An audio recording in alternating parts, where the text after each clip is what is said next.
Haleluya, haleluya. Tuhan Yesus memberkati Bapak, Ibu, Saudara semuanya. Selamat pagi, puji nama Tuhan. Judul renungan pagi hari ini adalah memiliki pikiran Kristus. 1 Korintus 2 ayat yang ke-16, beginilah firman Tuhan.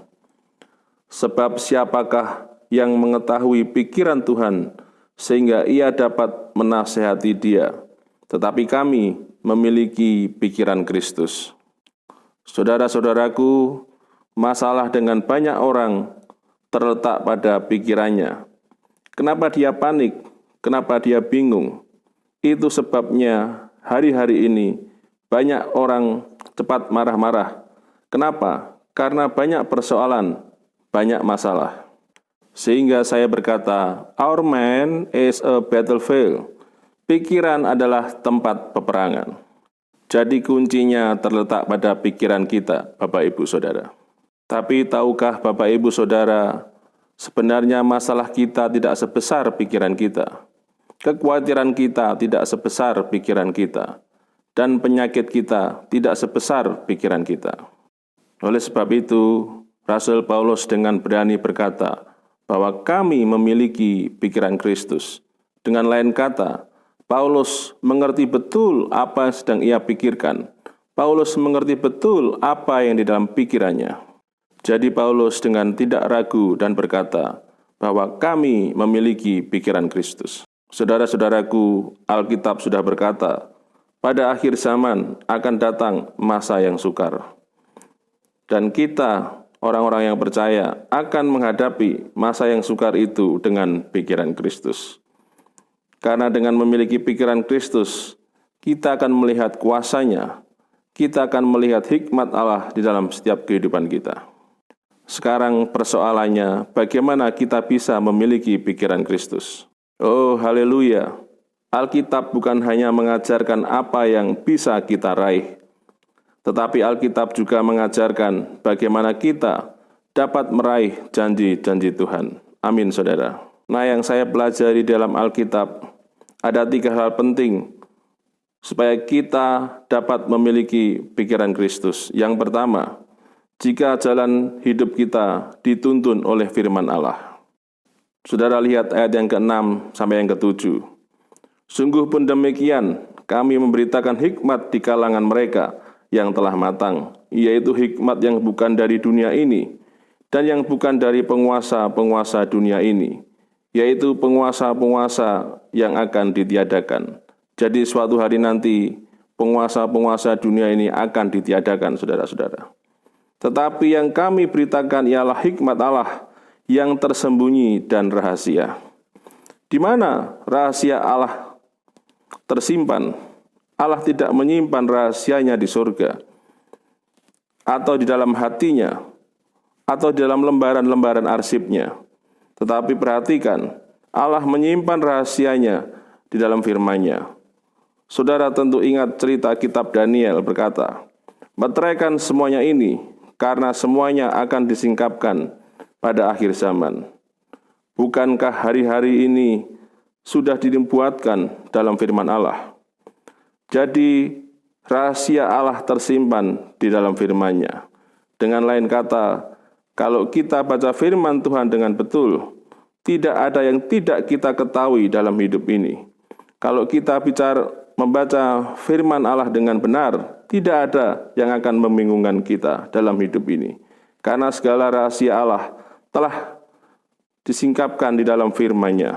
Itu sebabnya Alkitab berkata, orang yang berjalan seturut firman Tuhan, tidak miring ke kiri atau miring ke kanan, tidak akan dibiarkan jatuh, diangkatnya naik, tidak dibiarkannya menjadi ekor, akan dipimpinnya menjadi kepala. Puji nama Tuhan.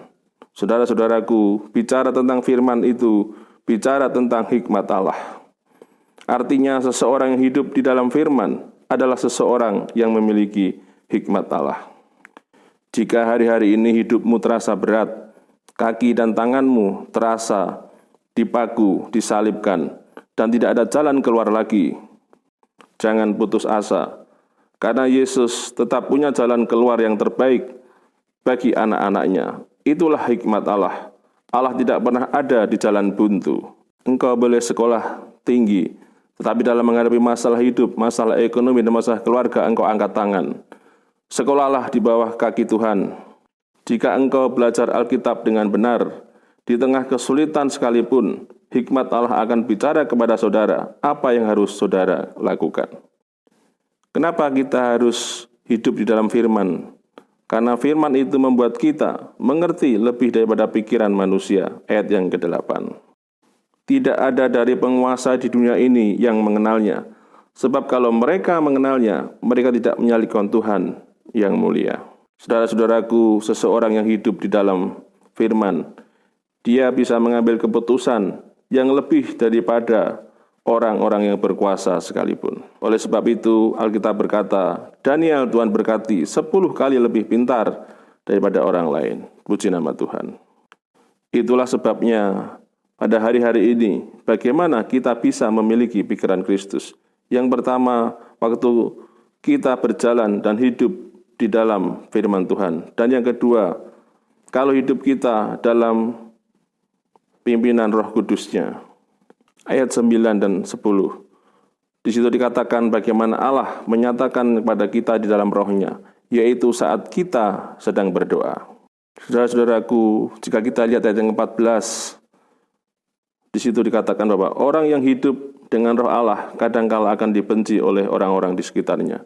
Orang yang mengabarkan tentang kebenaran, tentang kekudusan, akan dibenci oleh orang-orang di sekitarnya. Sebab memberitakan itu semuanya adalah sebuah kebodohan bagi dunia. Tetapi Paulus berkata apa? Kami memiliki pikiran Kristus. Jadi kesimpulannya saudara-saudara, bagaimana kita harus memiliki pikiran Kristus? Yang pertama, tetaplah hidup di dalam firman-Nya. Yang kedua, tetaplah berjalan dalam tuntunan Roh Kudus-Nya. Dan yang ketiga, tetaplah berdoa. Alkitab berkata, Tuhan dekat dengan orang yang hancur hati dan remuk jiwanya. Mazmur 34 ayat yang ke-18.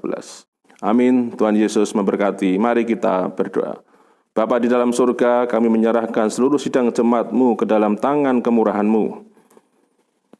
Kami memberkati dan berdoa, kiranya seluruh sidang jemaat-Mu ini Tuhan, Kau jadikan orang-orang percaya yang memiliki pikiran Kristus. Kami menyerahkan setiap keluarga yang ada, pekerjaan-pekerjaan yang ada Tuhan, semuanya dalam tangan perlindungan Tuhan. Dan kami juga berdoa bagi Bapak Gembala kami sekeluarga, kiranya Tuhan memberikan roh hikmat yang daripada Allah sendiri, memberkati gereja Tuhan dan memberkati seluruh hamba-hamba Tuhan dan pelayan-pelayan Tuhan yang ada. Hanya di dalam nama Tuhan Yesus Kristus, hamba sudah berdoa dan mengucap syukur. Haleluya. Amin.